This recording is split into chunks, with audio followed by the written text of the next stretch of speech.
What's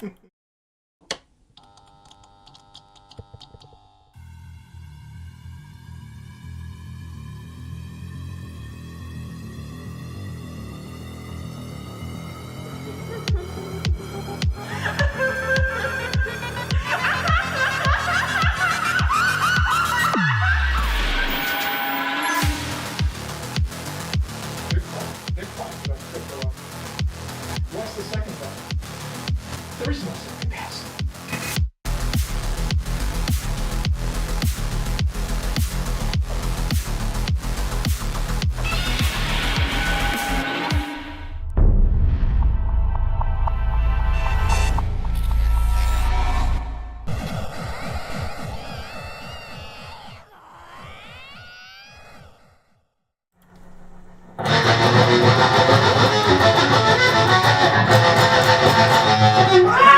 Hey guys, how's it going? We are back to 93K-ish, maybe? I was going to start the stream a little bearish, but oh my god. Might actually be moving back up tonight. Let's take a look and see what's going on. How you guys doing? How you guys doing? How you guys feeling? Hopefully you're not doing anything stupid. Stupid? Right? Don't be selling off your bags yet. I'm like, we're nowhere near the cycle top. We're nowhere near the peak. And even if you're holding Bitcoin, why are you even selling, man? I got into an argument with some guy on Twitter today on that. I'm like, what the hell, guys? Telling me I'm not a maxi. What? Come on. We're not selling, man. What are you gonna sell back to? This shit? Come on. We're over it. All right. Yesterday, guys, we had some fun yesterday. I had a lot of fun last night. You guys are great. We did a little Photoshop tutorial guide, and we added a falling knife for Japan to catch on the live stream last night. It was fun. It looks like Japan may have caught the falling knife, right? They might actually have caught it because it looks like we bounced right off that target level again. Same target level we've been watching the last, 3 months now? Has it been 3 months? November? Not quite. Yeah, about two and a half months. But yeah, everyone's looking at the same crap, guys. Look at this. Boom, boom, bam. We've touched that bottom now, 4 times? This will be the 4th time. 3rd time. So it's a triple bottom? Over 3 months? 2 months? Whatever. You guys get the drill. I think this might be it. If not, I mean, like I said before, the next target's down here. What's that one? 88, 87K. Everyone's been looking at that for a while. 87K. Yeah, I mean, it's not, never say never, but I mean, that is the next target, guys. So that is the next one we're looking at. We'll get a look at some of the metrics going on tonight. Some news, some FUD. Oh my god, more things. Oh my god, my mic's over here. More things coming out. Other countries may be selling, or we're probably selling, or we're not selling. We'll get into that. I don't think we're selling, guys. I don't. But we talked about that yesterday. We'll see some of the FUD we're gonna go over tonight. Anyway, as I clean this up again, last night looks like we predicted it again, right on the mark. We hit our base case scenario yesterday. Although we did pretty much go down to that lower level I indicated in the bear market later, and the bear case scenario later. So yeah, we've done really, really well this week. I need to start trading. But anyway, tonight we're looking at are we gonna bounce back? Are we gonna keep going? We actually have the stock market open tomorrow, so we're gonna get into it, see where we're at. So join me as I go through the metrics, guys. Let's go. Abdul Cindy, welcome back again. Everyone was scared. LOL. Yeah, seriously. Don't sell your bags. Don't be stupid. That's right. Bears say 81K. 81 now. That's the narrative now? Come on. I'll believe it when we get to 87. I think it's going up from here. I agree with you, Abdul. I definitely do. And so does the heat map, brought to you by Kimba, the White Snow Lion. The anime reference for those who know. I'm not endorsed. I just do this for fun. I like having anime references on my show. Yada, yada. You get it. Anyway, so yeah, it looks like right now, yeah, we are oversold. It's pretty damn clear. We have a huge buy-in order at 92.5. Basically, right now where we're at, we just fell back down to it. And below that, there's really, I mean, little things here and there. Everyone just wants to buy underneath 93K. And then above that, there's pretty much nothing above 93. I mean, once we hit the psychological target 93, we'll probably plow through that into 93.5. So that's where we're currently at the moment for Bitcoin. All right, so we'll take a look at that at the end of the stream as well, as we always do. U.S. national debt climbing up to 36 trillion.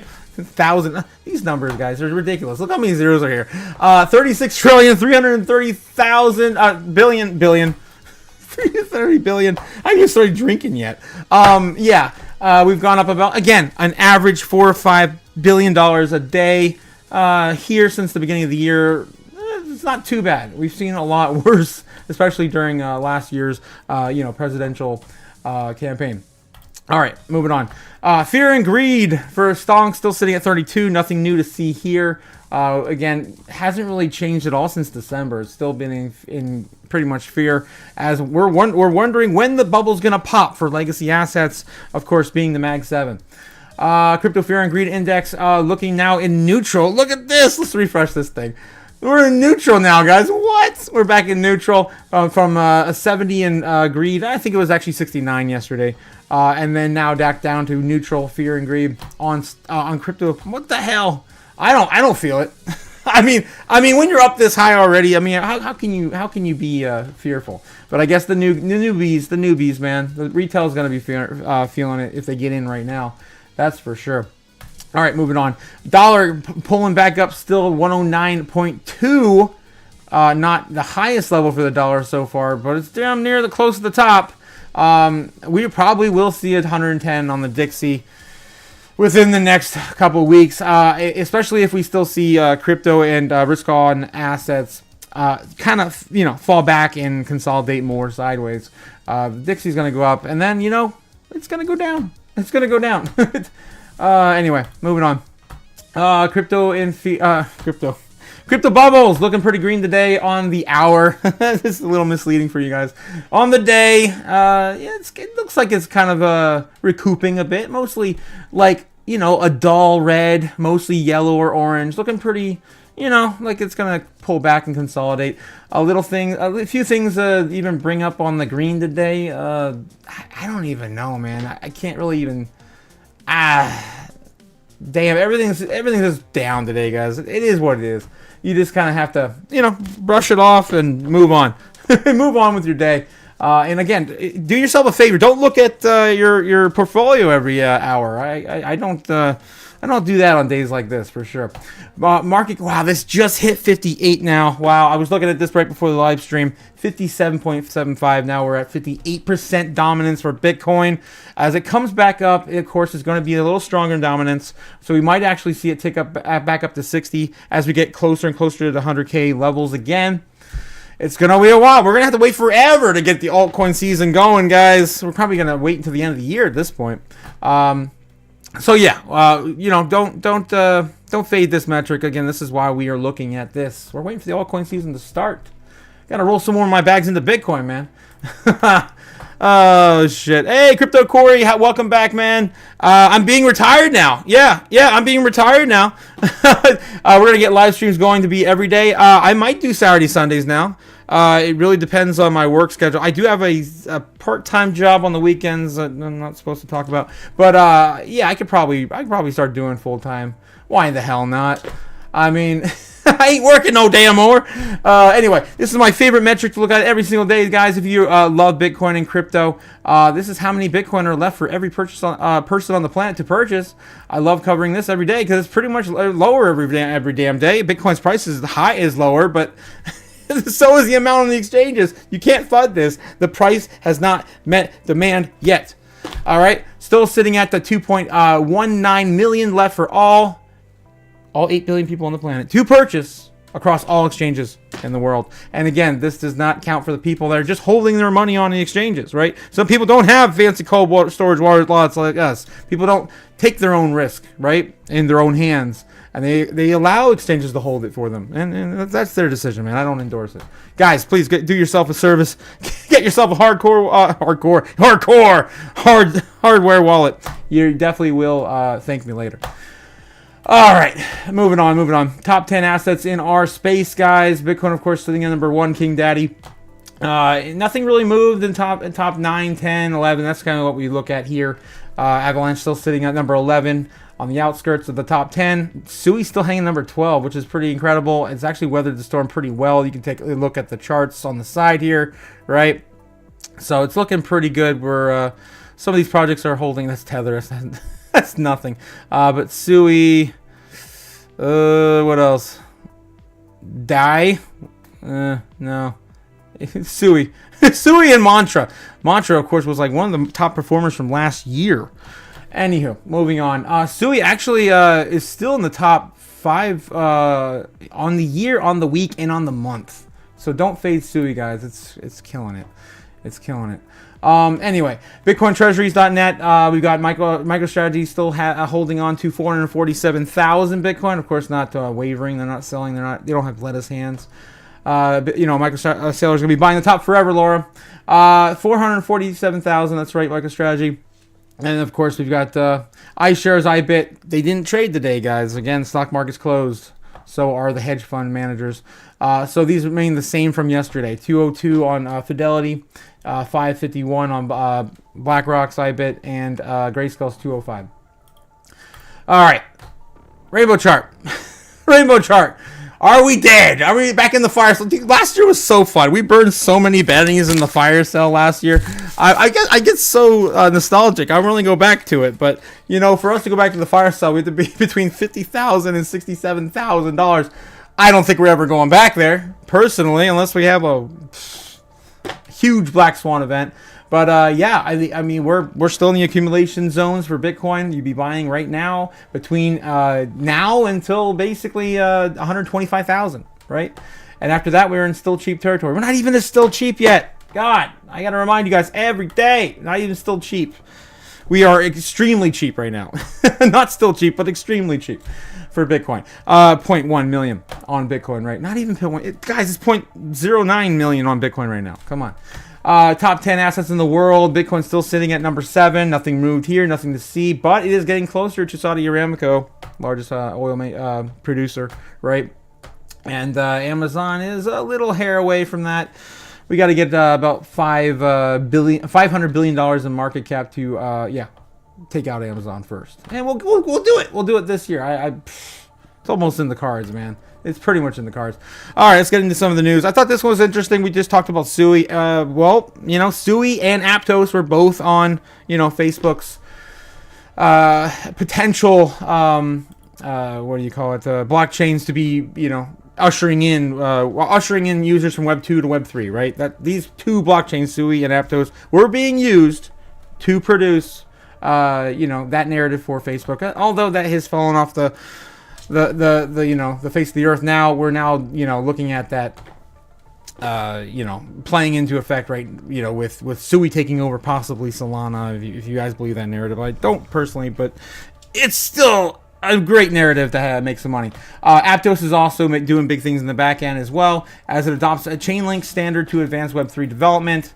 Aptos Layer 1 blockchain is integrated with Chainlink's data feed to enhance decentralized applications, the DApp development on its platform.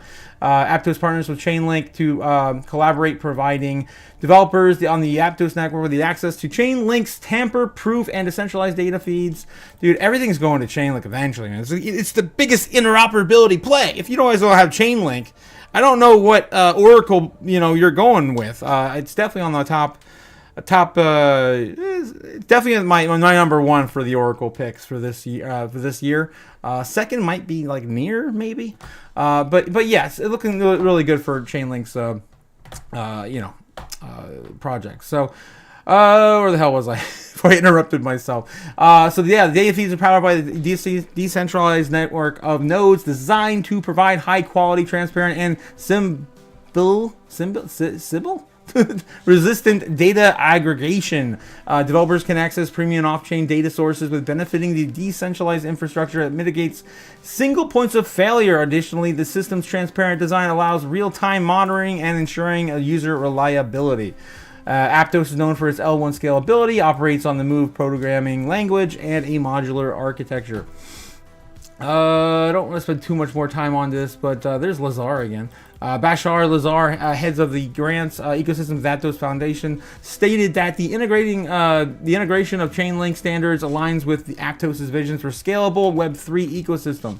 The Chainlink standard enables developers to access high-quality, tamper-proof data. I mean, at this point, you have to every blockchain has to be compliant with Chainlink, because again, it's going to be the one that connects everyone to everyone else. So I'm excited to see that here. It also says here Ripple revealed it's also leveraging Chainlink to bolster its real USD stablecoin venture as well. So guys, don't fade some Chainlink, man. I'm not saying this because I have it, but it's all over the place, man. It's embedded in everything. All right, moving on. Donald Trump's Bitcoin digital trading cards launched on Ordle's protocol. We talked about this, I think yesterday, 2 days ago. I wanted to bring it up again because we have, of course, this Bitcoin FUD and America's selling off Bitcoin. Oh no! Potentially, well, you know, we have a new president coming in with a pro-Bitcoin stance and pro-crypto stance at that. So, yeah, I don't want to spend too much time on that, but yeah, it's coming. It's coming, guys. I got to read you the headlines because this is pushing the narrative right now. Ripple president suggests XRP ETF could follow Bitcoin and Ether. I'm so sick of saying Ether. Ethereum ETF funds. Bitcoin and Ethereum ETFs could be followed by the XRP ETF. Again, of course, it's coming. And, you know, I still think that Solana is probably on that list as well. We keep hearing in the headlines, but we just don't see any real motions happening. I don't think we're really going to see anything happen until next year. I mean, we don't even know if the SEC is even going to regulate crypto anymore. I mean, the CFTC's we've been pushing that to the CFTC now for, what was it, 3 or 4 months, possibly being the one to regulate our industry. I mean, I really hope so, because I don't think, again, if 90% of the entire industry, or 95% of the entire industry are commodities, why the hell are we having the SEC even regulated? Anyway, so that's a little bit of a rant there, but yeah, of course, their headline pointing towards Ripple's president suggested XRP ETF is right down there, right around the corner. All right, quick update to the chat. Abdul says, my retirement's in progress, or his retirement's in progress. Watch me luck out on an Anna interview? What? ANA? Save your keys on everything paper, USB, CD, save them in multiple places. Best would be to memorize. Yes, I 100% agree with that. But not paper, man. Not paper. Yeah, you gotta inscribe those things in, like, you know, maybe a bar of gold and put it in a safe. Maybe don't go that far, but I would at least put it on some sort of metal. Or memorize it. Just memorize the damn thing. USB, yeah, that's a little risky as well. Someone could get into your office or get into your, you know, your place, your safe or whatever, and just plug it in and boom, you got your key. Yeah, and you also don't want any sort of key logging, you know, logging that while you're typing it out and putting it on a USB drive. There's a lot of reasons why I wouldn't do that either. I'm paranoid to all hell, man. I'm living here in the dystopian future. That's why. So you can rely on that out of me. But anyway, let's move on and see what's going on. Yeah, right. Yeah. Oh God. I'm just dropping stuff everywhere. All right, so the FV integrates PayPal's PYUSD stablecoin for real-time payments. FV Bank is a U.S. licensed digital bank has announced integration with PayPal USD. Again, more crypto news, more crypto stablecoins being moved every single day. PayPal, again, this is not a new stablecoin. PayPal's PYUSD came out last year. I think it was last summer or it might have been last spring. I mean, it's been a long time. But yeah, we're getting more and more stablecoins, more than we will ever need, in my opinion. But I guess they have to meet certain jurisdictions when it comes to the legislation and the laws in those areas and countries and whatever. So yeah, this is good. I mean, it's pushing that narrative. It's getting people to understand. Every bank, this is the survival for the banks. You cannot survive in crypto or in the next, you know, the fourth industrial revolution without the banks bending the knee to this new asset class. They won't survive, because once people figure out the jig's up and this damn shit is worthless, yeah, they're all gonna flock to the real money, and the real money, of course, is the stuff that unfortunately the normies don't have yet. So let's pray for them, shall we? Should we have a moment of silence for all the normies, all the retail folk that don't have any crypto yet? I don't know. Maybe we'll start doing that. We'll do an entire praying segment for them, if that would ever even help them. Yeah. The normies love to pray, though. But anyway, Bitcoin meets AGI. Could AI's revolution lead to Bitcoin becoming its default currency? This one's interesting, too, because, again, we're getting more and more plays like literally infrastructure, AI, we've got NFTs, everything's being built on Bitcoin slowly. I mean, slowly.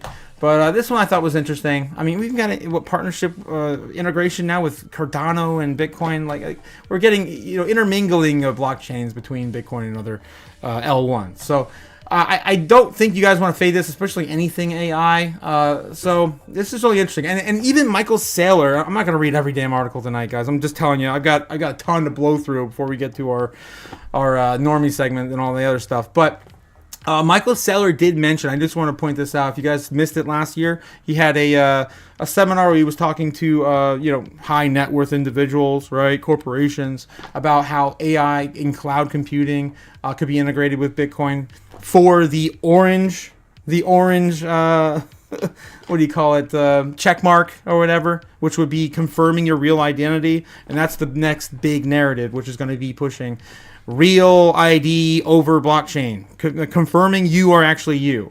So it's really interesting to see that, of course, tied in with AGI on Bitcoin. So I did want to just kind of bring that up as I had this headline pulled up. All right. Moving on. There's a lot of stuff to go through today. Two senior Fed officials make critical statements on interest rates. That's right, because we are losing our national credit rating, right? We lost a big chunk last year. I think 2 out of the big 3 we lost last year. We're looking at possibly the 3rd.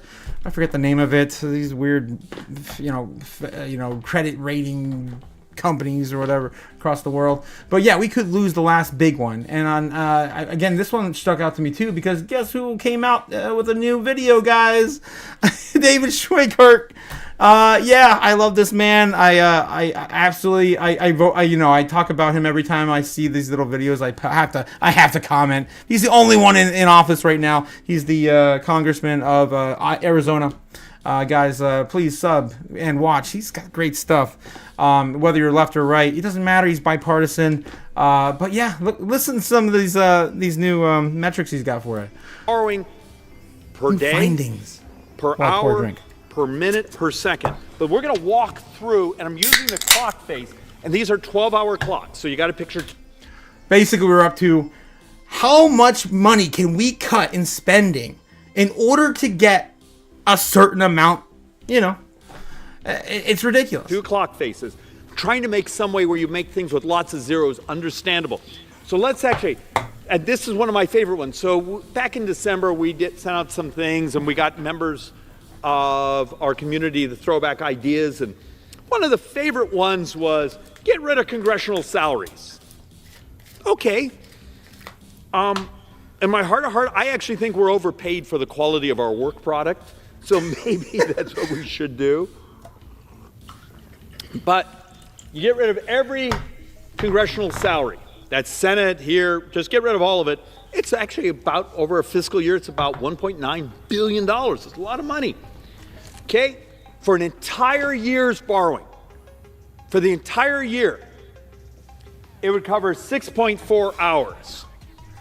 6.4 hours of government spending, guys. That's all you get. That's all you get for not paying, our congressmen and senators and all legislative. And that's all you get. You get 6.5 hours back. That's it. Not even.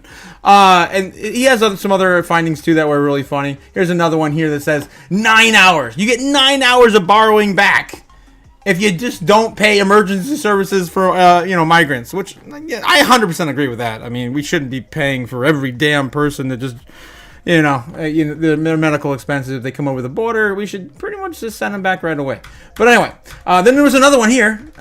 This one was funny too. Department of Education. You only get 9 hours of borrowing back.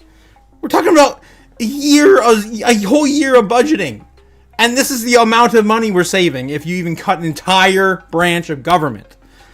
It's absurd. Like we cannot get onto the flight raft or the safety raft, whatever you want to call it, quick enough, guys. We gotta do this. We gotta get out. This system is done, and he's telling you every day. That's why I comment on his videos. Not to troll, but I mean he's serious. He gets it, and he probably has Bitcoin, though I have not confirmed that yet. Anyway, so I did want to point that out there. Guys, great watch if you want to watch it. It's 35, 40 minutes long. I don't want to play anymore. But yeah, Great stuff. He's on YouTube. Anyway, of course, this stream from C-SPAN originally. Anyway, moving on. What else we got in the news today? A new administration in the U.S. announces a new critical appointment for cryptocurrencies. This one, of course, again, they're making moves right before the new president. So yeah, they're already making dates, and yeah, they're hopefully taking names and kicking ass next month. AI agents with trading capabilities is the next hot trend. Yeah, we've been talking about this too. AI agents, virtuals. I'm about ready to bite the bullet on it, guys. I might just start throwing a 3, 5, maybe 10K at maybe virtuals or some other project. I haven't really figured out. I don't really want to just invest in just one. Like, I think virtuals protocol now what is it up to? It has like 25 or 30 solid projects built on it. Like, I don't know. But I'm interested to see what AI trends you guys are following, especially with AI agent narrative. I don't want to just jump into a trend and then jump right back out. I'm a long-term investor, right? So I'm looking at this very carefully. So yeah, Danny, wow. Danny says, what up, Danny? You bought the dip? Heck yeah, I bought the dip. Did you guys buy the dip? Oh my God, dude. I'm down on the weekly trend now. I'm finally down on the week. Maybe not now that we just went up to, or touching close to 93K. Some of the other projects are coming back up. But still, yeah, hell yeah, I bought that dip. Are you kidding me? Every dip. It's called ODCAing, guys. I don't think it's actually called that. I call it that, though. Opportunistic DCAing, dollar cost averaging, right? So, yeah, do it, guys. Buy that dip. Dips are for gifts. Dips are, for you to go out there and make some more money later. God, why would you not want to, up your bags? Get better dollar cost average. AI wave is incoming, says Abdul Cindy. Buy the AI dip. Yes. That's what I'm telling you. Virtuals protocols looks really juicy right now, man. It's like $3. It was just $5. Oof. I might do that as soon as I get off the stream. Yeah, it's not on Coinbase yet, but I usually use MEXC for the stuff that's outside Coinbase. Anyway, the AI revolution will spawn millions of tokens, as we're on the topic. Millions of tokens, says, who the hell says this? CoinDesk? I don't know who the hell they're talking about. In October 2024, an AI agent became a millionaire in the first time ever. That's something only a tiny fraction of humans will ever accomplish. That's right. And I will be there this year, guys. I'll be a millionaire this year.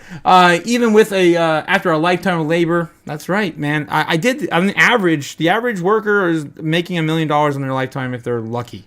And that's adjusted with inflation. That means nothing. That means that next year it'll probably be worth less than that, right? Next year it'll be probably 950 these numbers, man. $1,000, $950,000, and the year after that, I mean, we're just looking at 10% each year, right? $900,000, $800,000. It's just not worth it when it comes to real price purchasing power, right? So anyway, maybe TOT is a temporary freak in the crypto asset bubble, or maybe it's a preview of the lasting change in how humans will build and use computer technology. Guys, we're all being replaced. This is it. This is the segue I look for every day just to inform you guys, just to give you a little clue of our dystopian future. We're here, guys. We're coming. It's here. And 2025 is the first year. I'd say by 2030, you better be holding your butts, keeping your jobs as long as you become useful as much as possible. I was laid off this week, guys. AI's coming for your job. Yeah, that's right. It's coming for your job. If you're a driver, a telemarketer, a lawyer, an accountant, a data entry clerk, a writer, a journalist, a bookkeeper, a receptionist, a bank teller, a travel agent, a factory worker, or customer service representative of any kind, especially fast food workers, they're first. Guys, we are on the chopping block. Humanity is done. I mean, not done, but you guys get it. Us, or the working class is done. We don't need these workers anymore, right? So, warn your friends, warn your family, and especially your romantic loved ones, because they're on the chopping block too. When the sex robots come out, they're the first ones in bed. They're not going to be able to do the positions you want anymore. So they're out. They're done. We're done. Out of here. So that's, of course, your dystopian future warning for today. Guys, it's coming. It's coming soon. It's coming. All right, let's get back into our scheduled program. God. So yeah, tokenizations mattered here because it gives AI a direct route to form its own market presence by existing a tradable asset. TOT could also attract a capital demonstrate credibility and grow without teams of developers and marketers. That's right, guys. We're just making a lot more money with a lot less people, right? That's why these corporations are looking at the first $1 trillion company that has like under 100 employees, right? That's what this is all about. So yeah, it's proved that an AI agent can achieve economic influence when it's structured as open, tokenized software, rather than a closed, centralized system. And this is my problem. Going from memes to mainstream on this particular part of our industry, right? I struggle with this one, guys, because there's a lot of memes out there, and we don't have true utility in the AI agent sector yet. And that's what I'm waiting for. So that's why I suggest maybe looking at investing, and not financial advice, and maybe one of the L1s that are actually going to be involved in a lot of these AI agent plays. That would be, of course, Virtual's Protocol, which I have not invested into yet, so take with that what it is. AVAX is now coming out saying they're going to do they're also going to be hosting AI agents on their protocol or on their blockchain. So I'm definitely already in AVAX. So definitely cover your butt when it comes to this, because this is going to be a huge narrative when we actually know what the space is going to look like with true utility. All right, that's all I'm gonna read on that article. All right. So yeah, Abdul Cindy catching back on the chat. Whoa, you guys are blowing up the chat tonight. Buy the AI dip, AI wave is coming. That's right, ZKGPT. Interesting. I might have to take a look at that. Hash AI. So many AI coins coming out of the woodwork. My KOL is in Super. Is that Supra? Supra? Is that flying? I don't have any, but I've heard good things about Supra. For sure. I think I just closed my last one, but I think that was just a fun article saying 90K is coming next. So again, headlines, guys. That's what everyone's reading. Moscow Bitcoin sell-off. I wanted to talk about this one because we're talking about a real sell-off here. Yeah. So yeah, Russia begins selling off Bitcoin that was seized in the infraud hall. I don't even know what that refers to. I'm not really familiar with too much of Russia's politics, but yeah, this is an actual sell-off that's happening, and it's almost $10 million worth. That's kind of a drop in the bucket, really, right, guys? I mean, we're talking about the bigger FUD, which was, what was it, $60 billion worth of Bitcoin sold off by the United States of America, which is, we'll talk about that in a bit when we get to the Twitter segment. But Russia has started selling off Bitcoin as a siege in 2023 probe into the infraud hacker group. The move suggests Moscow hopes to trade over Bitcoin 1,000 for fiat. What? Trade over 1,000 Bitcoin for fiat. Why is that reversed? Why would you want to even get it back? Why would you want to go back to this shit? Come on, guys. God. All right. So yeah, Moscow's Bitcoin sell-off. Will Russia sell entire Bitcoin 1,032 stash? Question mark. So yeah, the guy, I guess, who ran the group is found guilty. That's why this is coming out. The former investigator was found guilty over taking 1,032 Bitcoin from one group that was jailed for 16 years for doing so. What else we got on it? Broker McGill and partners have launched a commercial. What the hell is that? It has nothing to do with us. This article. Bailiffs have successfully convinced the court to let them sell off the initial $10 million worth of coins and say that Tambiv stored these coins on a ledger. Actually, I'm familiar with that device. I have a few of them. And yeah, the news agency quoted a source familiar with the case as stated with the prosecutors also want to sell off the further cache of Bitcoin worth several million rubles. All right. So yeah, it looks like he stole them and then stashed them on a ledger, and then he had to give up the keys for maybe a reduced sentence. That would be my idea of how that went all down. That's how it's went down with a few other people we've covered over the last year. Anyway, so yeah, it looks like that's what's going on. I don't want to spend too much more time on that either. We got a lot more stuff to go through. Alrighty then. There we go. Okay, moving on. MasterCard expands crypto credential solution of the UAE and Kazakhstan. Guys, more and more crypto solutions for the legacy industries. Look at this. MasterCard expands crypto credential solution. This is, of course, going back into Real IDs, too, I believe. Again, trying to confirm that people are who they say they are, especially when it comes to being able to trade crypto across any place in any time across the world, right? You need to kind of know who the people are when you're trying to track all the people in the world. MasterCard expands its crypto credential solution to simplify cryptocurrency transactions in the UAE and Kazakhstan, allowing users to send digital assets with ease, with using easy aliases instead of complex blockchain addresses. This sounds like kind of like the DNS system, the ENS system, kind of like Ethereum was doing. We're going to have like the blockchain basically naming system. MasterCard has unveiled the expansion of an innovative crypto credential solution at UAE and Kazakhstan, making its debut in the Eastern Europe, Middle East, and Africa (EMEA) region. Solution aims to simplify crypto transactions by allowing users to send and receive digital assets. I just said that. The simple aliases instead of blockchain's addresses. MasterCard crypto credential solution could really simplify crypto transactions? Question mark. I mean, yeah, people are already doing it. Like I said, ETH has their own thing, the ENS. Bitcoin, I mean, we've got, like I said, Michael Saylor's working on the Bitcoin check mark.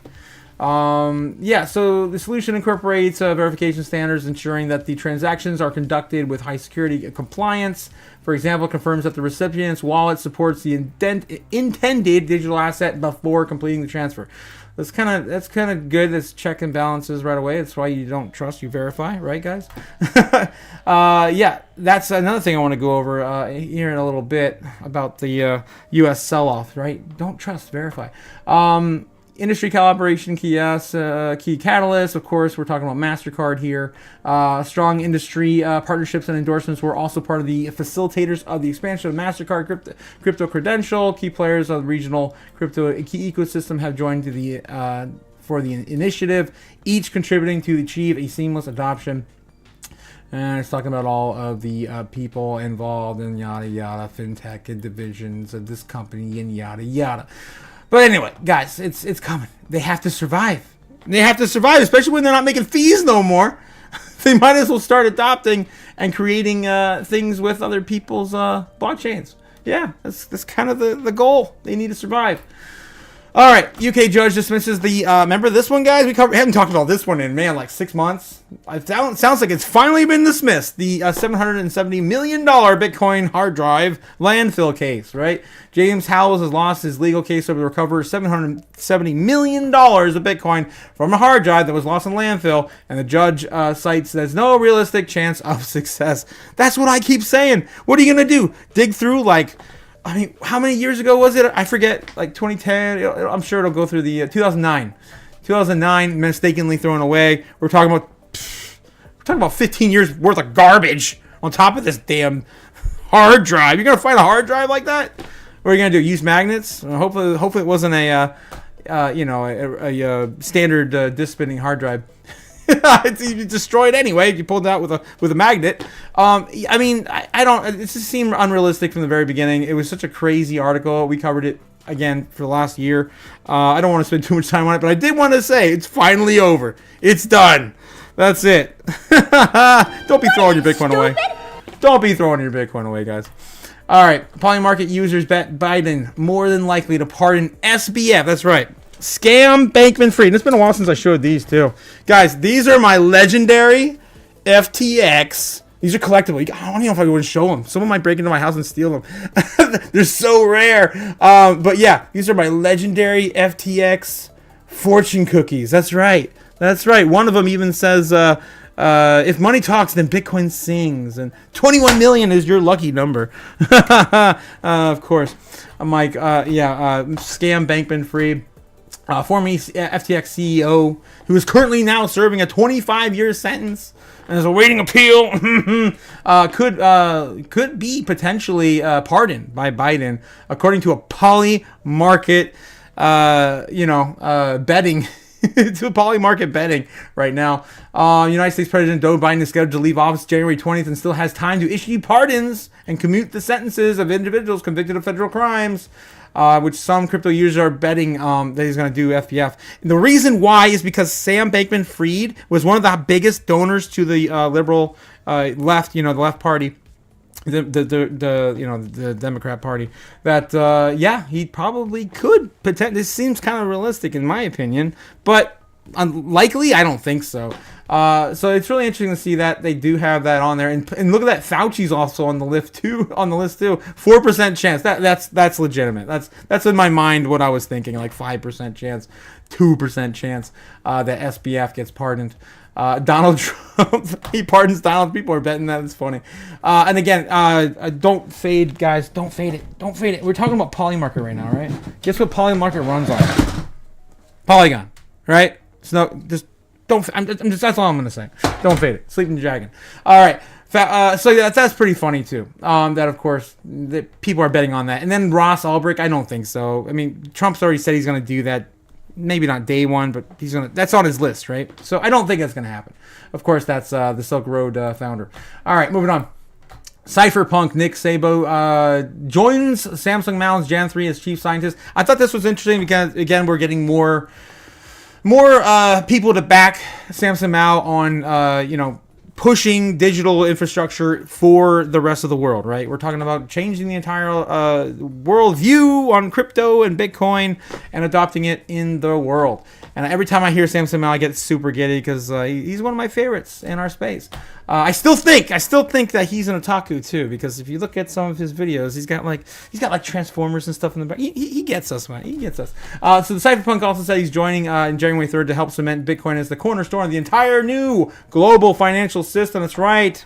The fourth industrial revolution, guys, is backed by crypto. Szabo wrote in a announcement, by focusing on decentralization and trust minimization, we can address the systemic inefficiencies of legacy systems and empower individuals, corporations, and nations to embrace true financial sovereignty.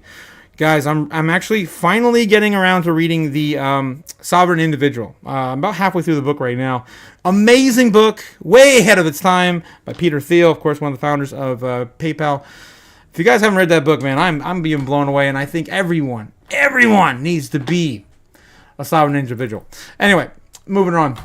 The addition of Szabo to Jan 3 comes as several nations, states accruing, oh my God, I'm like losing it. Accruing Bitcoin as a reserve asset is a possibility of Bitcoin strategic reserve in the United States. And then we've got a bunch of different bills for, that's Cynthia Lummis's bill. Of course, she's pushing the strategic reserve here in the United States. The international HODL race is on. And that's all I'm going to read for this article, because I've got another big one to add on top of that. Someone else already got the leg up, guys. Bhutan adds crypto to its strategic reserves.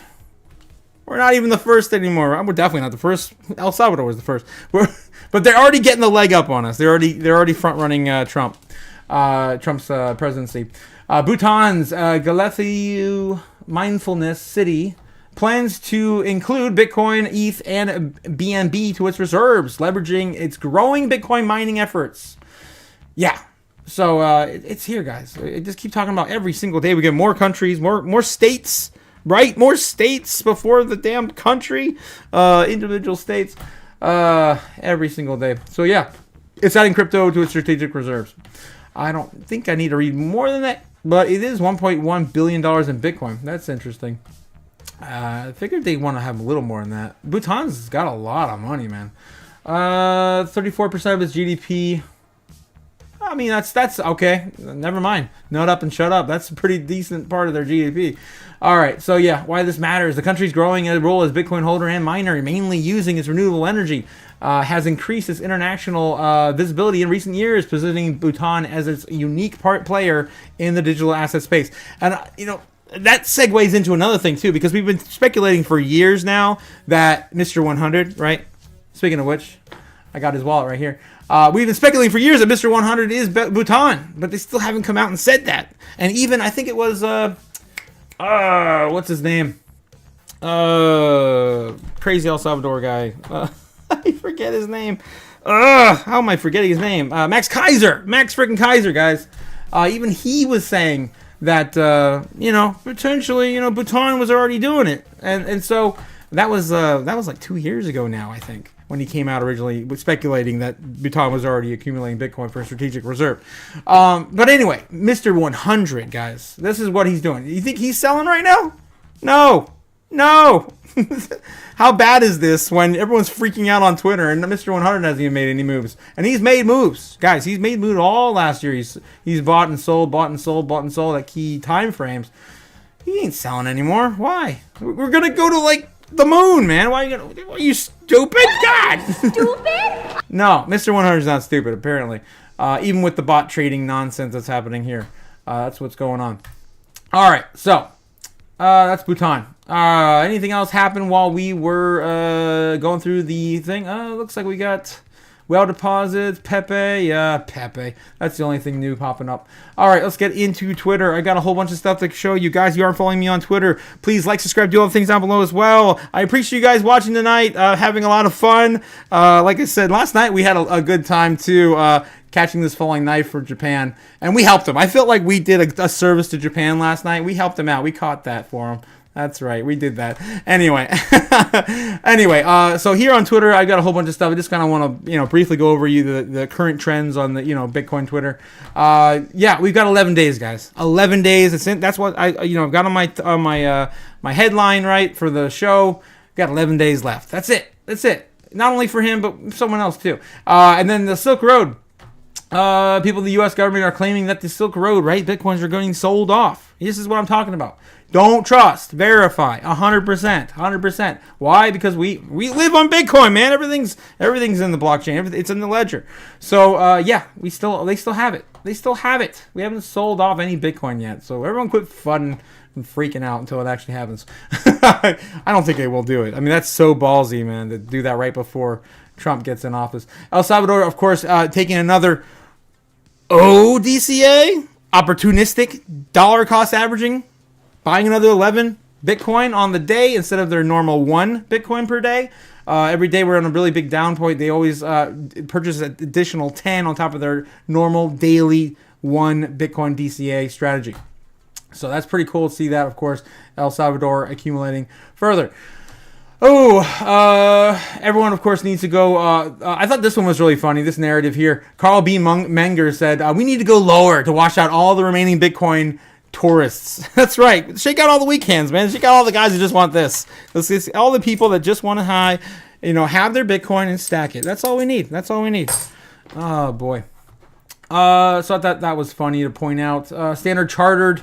More news on Standard Chartered. $1 trillion Standard Chartered to offer Bitcoin and crypto custody services in the EU. Even though we're getting all this negative news on crypto legislation in the EU, Standard Chartered's moving on in. $1 trillion. Yeah, okay. It's not going anywhere, guys. Jeez. Court has given the green light to the U.S. to sell Bitcoin. Yeah, and this one I thought was really interesting. This is Bitcoin Archive, basically saying that, not how much would even impact our market. It's not even 1%, obviously, amount of Bitcoin. So if they sell, it's not even a huge amount. It's only 0.3% of the total market cap. So everyone's fighting all this. It's just a narrative. It's just a false flag, man. It's just a false flag to get people to break out and get rid of their Bitcoins. This one was funny too. Why should we listen to you?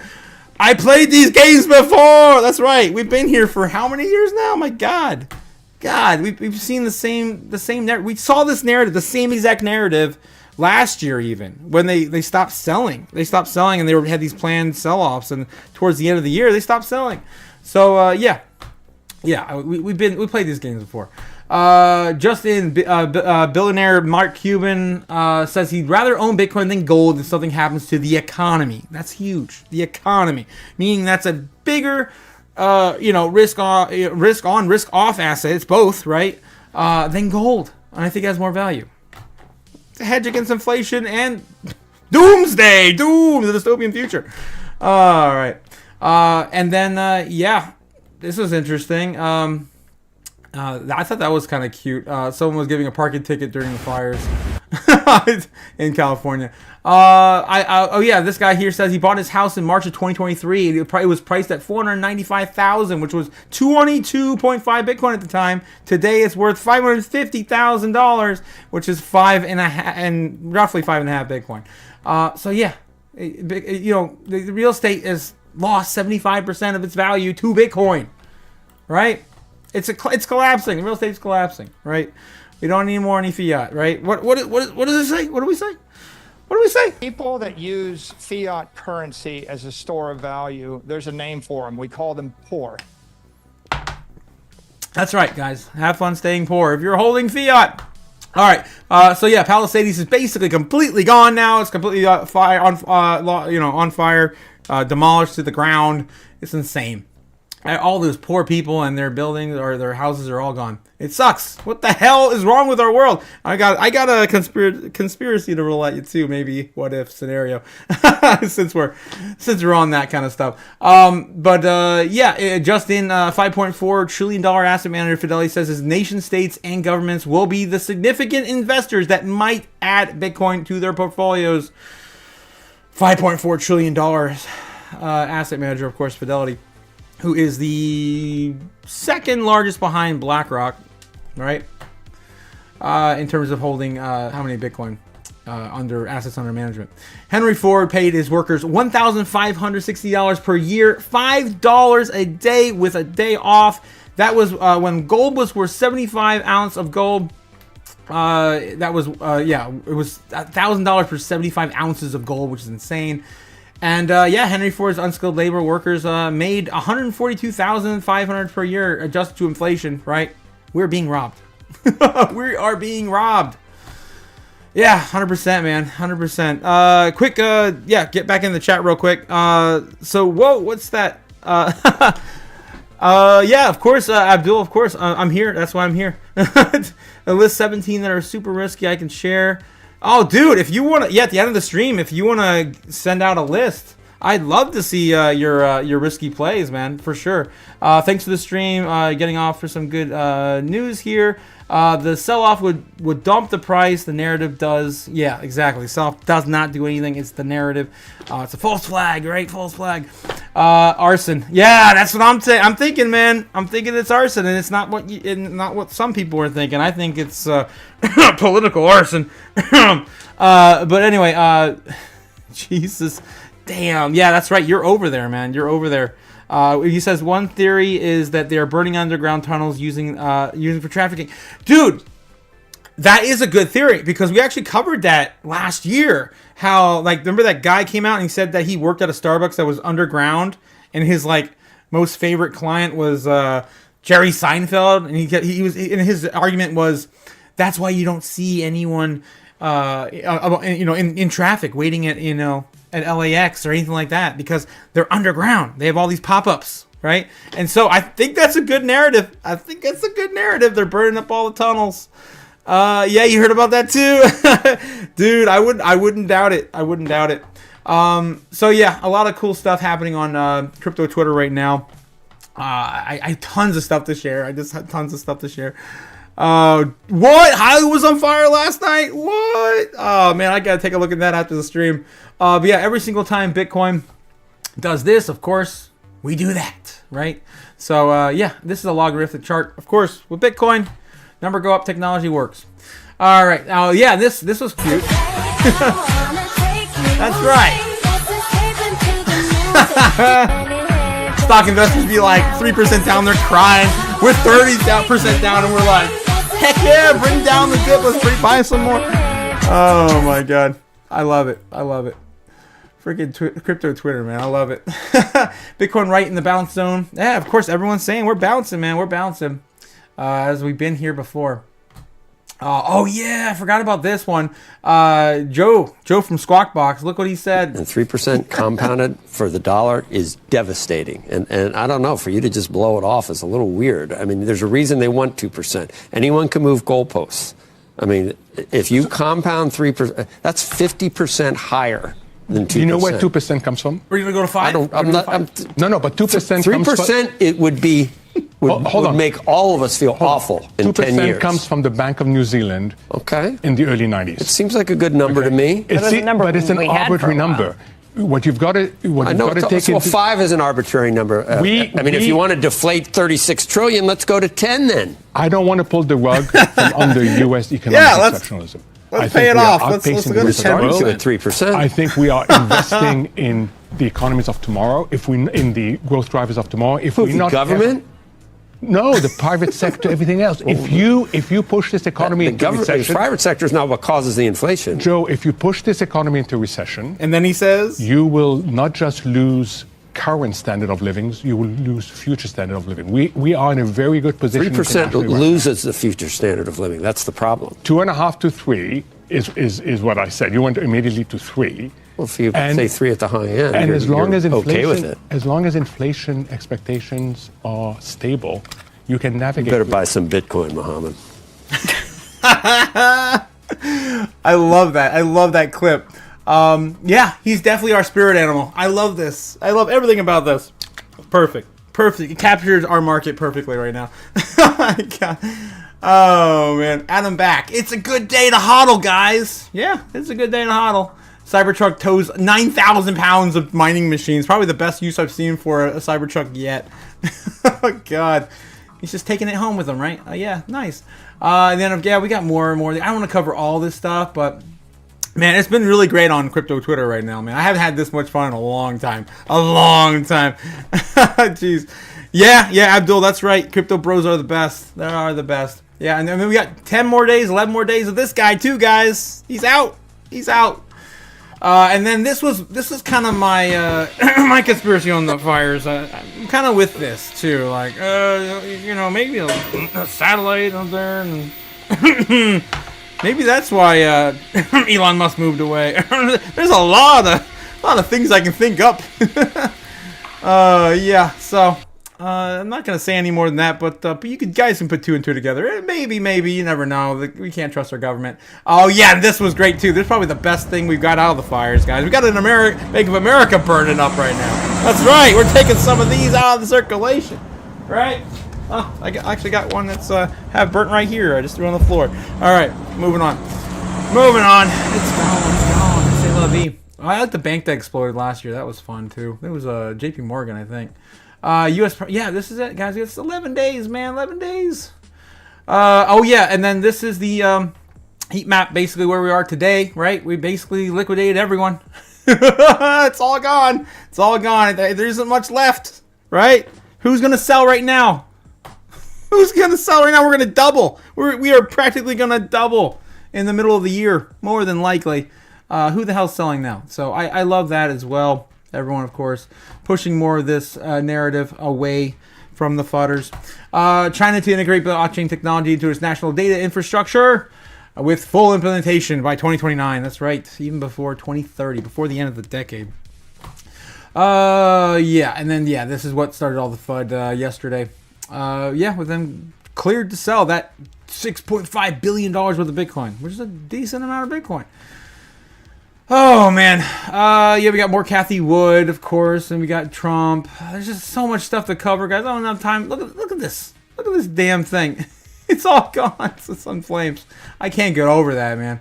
I can't get over that. I'd love to see the entire, like, aerial view to see, like, if it's like what you're saying, Abdul. Maybe there is, like, an intricate pattern where they had the tunnels. I mean, that's a pretty good idea. Pretty good conspiracy. I love my conspiracies. Then we get back to Mark Cuban going full circle. Of course, 1 Bitcoin equals 1 Bitcoin, guys. Don't you forget that. $1 never equals $1. Over time, loses its value, purchasing power. But 1 Bitcoin is always 1 Bitcoin. And we're not freaking selling. There it is. All right, we're done. We're done with the crypto Twitter. Let's move on to the normies as I hurt my brain. Jimmy Carter, of course, died today. He's the most searched thing on Google. Everyone loved him. He was a good president from what I've known. All I know about him is I seen him in textbooks, and I seen him on King of the Hill. King of the Hill. Anyway, Hollywood Hills Fire. That's what you were just talking about, Abdul. Kenneth Fire, Orange Bull, Fire. TikTok ban. Not enough people are talking about this. I think there's like 1 more day or 2 more days left on this. And again, I hate to show my bag, but you guys need to be informed. We talked about it again. There's more news and narrative. Polkadot buying TikTok. Leary developing TikTok on a new platform. Polkadot, Usher, Web3. You know, it's the game plan right now. So that is still on the possibility that's happening. So yeah, they've got like a day or 2 to decide that, and then we'll figure out where direction they're going to take. Billy Crystal, Michelle Obama. Again, celebrities love their sports. They love their sports and their celebrities. Real Madrid, LR, David, musical finale. I don't know. The normies hurt my brain, man. You follow the normies, follow the money, but tonight, normies ain't making no money. No, normies never make no money. This is why we look at this. We're waiting for retail to get in, and they are not in, right? They're worrying about dumb crap like George Bush was there at. It's the first time I saw George Bush since he was president. You know, that's what the normies are talking about, man. Like, because he was at Jimmy Carter's funeral. All right, so that's enough of the normies. It hurt my brain enough. I'd like to have my hair intact. That'd be nice. Anyway, Bitcoin interest over time. We're looking at this over the last 7 days. Flatlined, still flatlined. Nothing new to see here. Nothing new to see here. The normies are missing out. All right, and then I wanted to talk about this. It's been a while since I talked about this. What are you guys at when it comes to Bitcoin or your portfolios, right? How many Bitcoin you hold? What percentage are you now in the amount of addresses? Because it's been a while since we looked at this, and I feel like a lot of you guys are falling behind. If you have just started accumulating, you have a hard time catching up. Let's say that Bitcoin's at near 100K, right?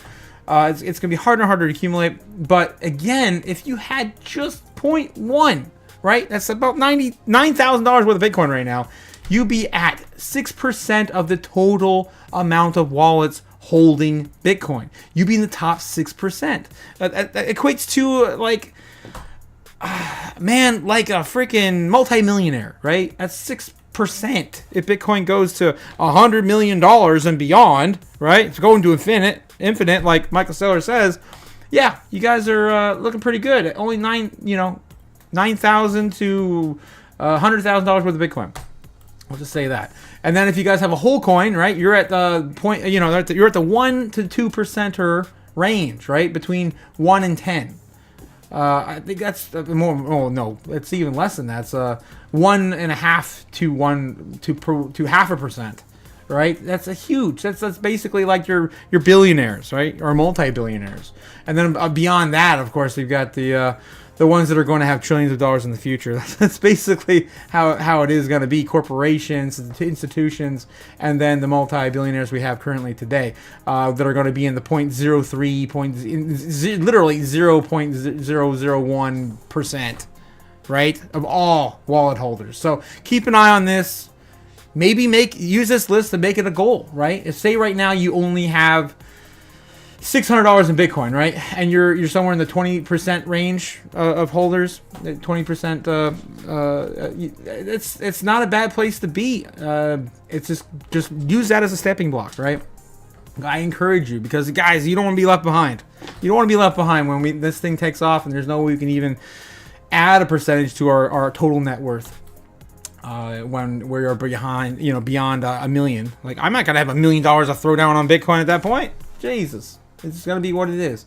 All right, so I did want to, of course, bring that up, and I don't think we have time to go over Wen Moon, but you guys have some time to look this up. It's still fun to play with, right? Wen Moon, of course, just giving you an idea of when you can retire on your Bitcoin stack. Say, for example, you have one Bitcoin, you expect it's going to be that you need $100,000 to retire on each year. If you can retire on less, say the average salary in the United States is around $65,000 or even $45,000, whatever the hell it is, and you wanted to say retire on one Bitcoin, and with the annual USD increase, which is inflation, right, 12%, which is probably realistic to be honest. You could play with that too and say it's going to go. Say it's 10%, right? But somewhere between 12 and 5, in my opinion. And the annual Bitcoin appreciation rate right now, we're still somewhere between looking at an expectation of 35% or 45%, depending on who you listen to, right? So I'm just going to leave that at 35. And then, you get an idea of when you can retire. It looks like here, if you have one Bitcoin, you can retire by 2029. If you can live off of what I put in there, $45,000. So, with the appreciation rate, that would put your stack at worth, where does it say that? Your stack will be worth $575,000. I think that's very low for 2029. So you could play around with these. I think, 50% then.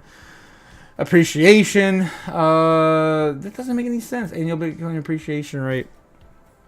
It might be, the algorithm might be broken right now, but it used to work. Say it's about 15% inflation. Yeah, I can't. This doesn't make any sense to me anymore. Not even $1 million by 2030. No, I don't know. We might have to look at this again. I'll play around with it, but it should be a lot more than that by 2030, as we have talked about many times before. Anyway, let's see what's going on with Bitcoin. It looks like Bitcoin, since we've been talking the whole time, it's up 93,129 now. It's got its bounce, like we talked about. Bounce off this line. This is the third time, I believe. 1, 2, 3. Third time. Third time's the charm. So yeah, we're heading back up, and then tomorrow the stock market will be open, which could be another false move for Bitcoin, as again, they haven't had time to move their money around. Wall Street might just sell it off anyway. So I'm going to kind of play that narrative tonight, I think. And again, it's worked pretty well this week. I am on a roll. Just quick, recap. Monday, I pretty much predicted our bear case scenario. Tuesday, pretty much touched the bottom of my bear case scenario again, right there. Boom. And last night, pretty much hit our base case scenario. Didn't quite get as low as I thought, as quick as I thought, but we still pretty much hit that line anyway. So yeah, that's kind of where we are. And we're gonna do the same thing tonight. We'll take a look at heat map and draw to our own conclusion where Bitcoin will be tomorrow. And I mean, people tonight, it's already 9 o'clock. We got about an hour, 45 minutes until Japan wakes up. They're, of course, the first nation to make the big moves, right? And in our market. So we'll have to see what they're going to do next. All right. So let's see what heat map's saying. Okay, of course, don't pay for something you get for free, guys. Right? This is all over YouTube. There's plenty of people doing this on YouTube, giving you the heat map for free, so you can see all the liquidity in the market and the buy zones, right? So yeah, right now it looks like we're pretty much oversold. We got to get above that's pretty much what I said when we started the stream. 93.5. 93.5 is pretty much what we got to get over now. We already got through the psychological level of 93,000. So 93K is out of the way, and now we're just looking at the in between psychological targets and so forth. So as people set up their bids. So that's what we're looking at right now. So nothing too crazy. Unless we see a pullback, which we could see soon because we're about ready to hit a local level of resistance. Okay, man, I'm out of breath. I'm out of breath. But yeah, it looks like, of course, the candles are getting shorter and shorter as we move up, so we will probably bounce a little bit there and correct. So let's draw our pendant and see where that will take us into the later evening. In the U.S., New Yorker time, that's where we are here, New Yorker time. Eastern Standard Time. I always talk about 3 time zones. I look at every single day when I'm doing these little predictions, right? All the volatility pretty much is only in 3 time zones. I mean, in 3. Oh my God, 1, 2, 3. I'm stumbling over words now. 3 numbers. You just gotta know 3 numbers, guys. All you gotta know is 12, 3, and 9. That's basically, and if you're in Eastern Standard Time, it's the perfect time zone. On one other side of the world, it's the most volatility in these 3 key hours, right? So these 3 numbers is all you need to know. That's what I look at every single day. That's how I get these ideas, right? So with that being said, we're probably going to bounce down here, bounce off of there, and then that'll take us into, again, I can't make this up. Every day, it always works out into this zone, right? We always draw our pendant, and then we always end up at 3 a.m. or 12 a.m. or, that's pretty much it. It's usually 12 or 3. We don't usually go as far out on the 15-minute. We're on the 30-minute right now. But yeah, that's pretty crazy. That always works out. So that's what I'm going to do. I'm going to line up my my little pools here, basically, where we're going to see the most volatility. And then I'm just going to get a educated guess, right? Just based on, of course, market conditions, all the metrics we just went over, book map, the heat map. This is just how I do it. And I'm not a trader. I just give you my predictions every night for the hell of it, because it's fun to pretend. And I'm pretty damn good at it for no reason. For no damn reason. Anyway, so what I think is going to happen tonight after saying all that, with the market the way it is, and with, basically it's oversold levels. We've already wiped everyone out underneath. Everyone's expecting it to go higher. We got a new president in less than 2 weeks. I'd say we're probably gonna we're gonna do our same thing, bull, bear, and base case scenarios. So our base case scenario, I think tonight, maybe I want to do a bull first. I don't know. So I think what's gonna happen is we're gonna go bounce off of here, right? Probably come back down, and then break out at 3 a.m. somewhere. We'd have to go back to 94K, or the next target would be bouncing off of 92.5, basically. Those are the most local levels of resistance and support we have. So, with that being said, I think the base case scenario will be we will break out, maybe go back up and hit. Oh, maybe that'll be our bull case. So last night I was too bearish over the last 2 days beforehand. I went a little too bearish, right? So I'm thinking if I go a little too bearish today, I'm probably gonna be a little off. So I'm gonna do this. I'm gonna say we're gonna bounce off of that when we're gonna try to retest 94.5, fall down, bounce off of that, bounce, maybe come back up, retest again, right around market open in the United States, and sell off. Because it's what we do every day. We always take the market liquidity from the foreign markets, right? That's what we do. We do that every day because we're America. We're assholes. Anyway, so that's gonna be my man. I don't know if I wanted that to be my base case or my bull case, man. I say that's a pretty good consolidation. I don't know if we'd sell off that much if it's a bull case scenario. I'm gonna do this. I'm gonna say that's our base case scenario. Our base case scenario. So yeah, that'll stay. We'll make that yellow. I'm thinking about making these yellow just so we can like identify them better, like yellow, green, and red. So we'll do that in the past to kind of update the old ones. We'll do our base case or our bull cases in green, just so it's easier to tell.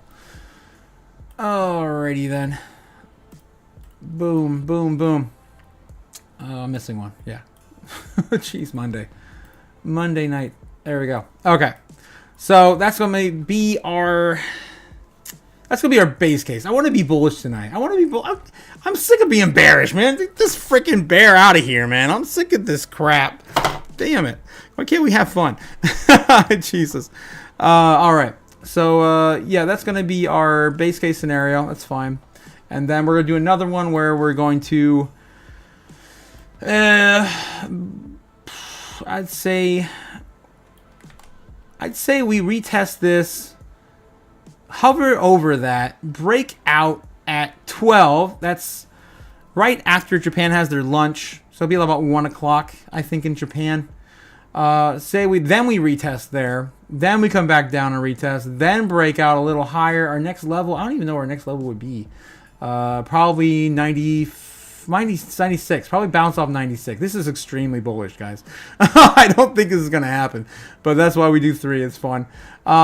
So you never know. You just never know with Bitcoin. So yeah, we're probably going to reconsolidate after that and then do a market sell-off in the morning. So that's going to be our bullish case, and then our bear case, which will be red, of course, my favorite color.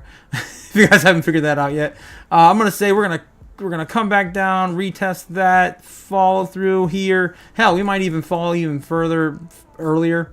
We might bounce there, retest, then come down, and then sell off in the morning, something like that. So that's damn it, is that one? That one's red now too. So that is my idea, guys, for tonight. I think that's again pretty consistent with what we've seen the last 3 nights going into Friday. The big thing is we have, of course, the market's open tomorrow. We've got job numbers tomorrow, I believe. So we could probably see something like this tomorrow. We probably see maybe even a dump even further down. Maybe we even break down under. Maybe we actually finally touch 90K, because we've seen these meetings before. We're not going to actually have a televised meeting. I don't think we're going to have Jay Powell come out or anything like that, but we've seen it before when Jay Powell goes up to speak, right? It crashes, and then as soon as he's done, it just starts climbing. So, I mean, after the notes come out, we could probably see something like that fall down. Yeah, you know, I might want to do something fun like that tonight and just go a little further out. So the meeting notes come out around 12, 1 o'clock. They leak a little early, right? So let's see like 1 o'clock. We'll just mark 1 o'clock. I'm wondering if I can hit this one. It'll be fun if I could tomorrow. So that's 1 a.m. the next day. 1 p.m. the following day. Yeah, I mean, that kind of already fits in with that. I don't think I've sold off early enough, honestly. On some of these, might have to pull them back a little bit. Usually around 10 o'clock is when we start to see the end of the downwards trend. So, yeah, 11, 10, 30, whatever, that works. It's close enough, guys. I'm not going to be 100% on it, right? But I've been pretty damn good this week. Anyway, so that's what's going to probably happen. We're probably going to sell off into the notion that we're going to be talking bad job report numbers. Oh no, it's going to be bad. So then bear case scenario, we go all the way down and we test that 87K. Oh my God, guys, we hit that 87K. We finally wanted that. Everyone's been calling for it for the last like 3 months, right? Or 2 months that we're going to come back down and retest 87. We'll do it. We'll finally do it in our bear case scenario. And so I think that that would be absolutely bearish. I don't think it's going to happen, but whatever. Do it for the lulz. So yeah, and then Powell will come out. Not he won't come out, but the numbers will come out 1 o'clock, and then we'll start trickling higher. So where would that take us on our base case? I want to be nice and say our base case just goes back down to retest 91. Why not? So let's do something like that. And again, my time frame might be off a little here, but I'm trying to hit the total numbers tomorrow. And then on our absolute bullish scenario, where when we fall back down and correct before we go up, if we actually do go up tomorrow, you never know what the Fed's going to say. We'd probably come back down and retouch 92 or something like that to sell off. Again, we're probably going to sell off, guys. Like, this is just how the market consolidates. You have to have the big dump before you get the big pumps, right? And we're all waiting for those. So hopefully tomorrow we can help the market catch the falling knife. Oh my God. Hopefully. But that's what I'm expecting to see out of tomorrow. Nothing crazy unless, I don't know, maybe who the hell knows? We just don't know every day. Like I just told you, Bhutan has already officially come out with their strategic reserve for Bitcoin. How many people have even seen that yet? Right? That was a few hours ago. So yeah, you just never know. You just never know what's going to push the markets. So that is all I got for you guys today, right? Just remember, which one's the best crypto asset? Well, Bitcoin's the best crypto asset. Okay, what's the second best? There is no second best. There's no second best crypto asset. There's no second best, guys. So keep hodling, be strong, don't do anything stupid, right? Don't do anything stupid. I will see you guys tomorrow. Have a great night. This is the Crypto Otaku signing out. Later.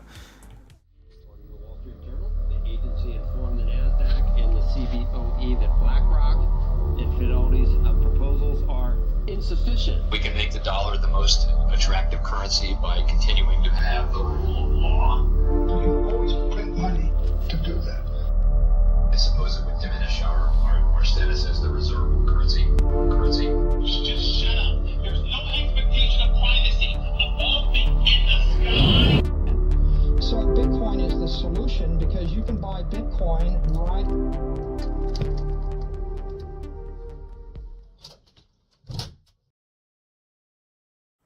What? Are you still here? What? Go away, man. The bear. Shoo. Later.